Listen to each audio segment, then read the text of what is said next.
Hi there, students. A Swami. A Swami. Okay, a Swami is a religious teacher, a Hindu religious teacher. And you can use this word Swami as the title or the form of address to this religious teacher.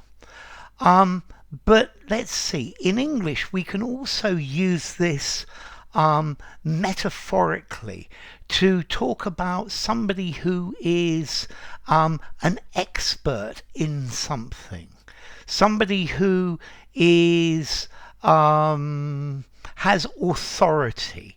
They have they have very good judgment. They're a pundit. They're somebody who is considered to be very knowledgeable about something. So yeah, the Swamis are saying that we are going to have some very cold weather over the next few days. Or maybe a politician has a spin doctor who is his Swami, who tells him how to say things. Yeah, they give him information. Yeah, they give somebody who gives good advice. Yeah, so the sporting Swamis predicted who was going to win the World Cup. Yeah, so a Swami, an expert, yeah, somebody who is very knowledgeable about something.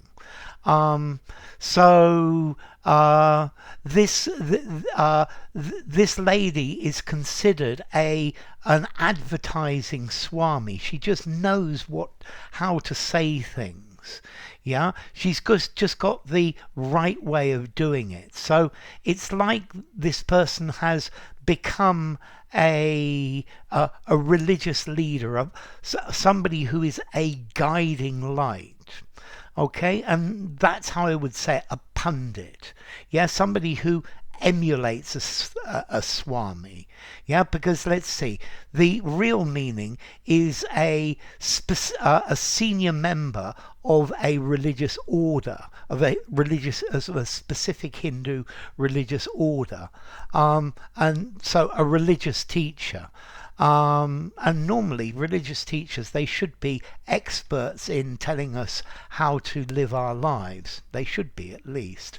So a Swami, somebody who's an expert. Maybe you might consider me to be an English Swami or a Swami of the English language.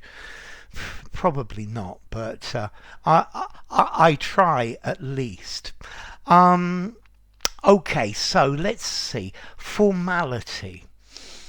That's a good one. I think, let's see, if you use it as a religious title, then I would say 6 in formality, but use anywhere. If you're using it to say that somebody who is an expert in a field, who is considered one of the leading lights, then I think probably 4 in formality. Use informally, semi-formal conversation, semi-formal writing, but no more. And then as to origin, it comes from Hindi, Swami, which itself comes from Sanskrit, Swamin. Yeah, and these are honorific titles given to people. I think they have the idea that somebody who knows themselves, who has mastered their self, and if you've mastered yourself, then that's a pretty good thing to do. If you understand who you are and why you do things, then you're certainly making progress in life. Let's see, the Hindi word Swami means master, lord or prince, but I probably ought to stop because I'm going to get some much better opinions in the comments from this. So, a Swami. If you enjoyed the video, give it a rating, subscribe to my channel, and I will see you soon. Bye for now. Swami.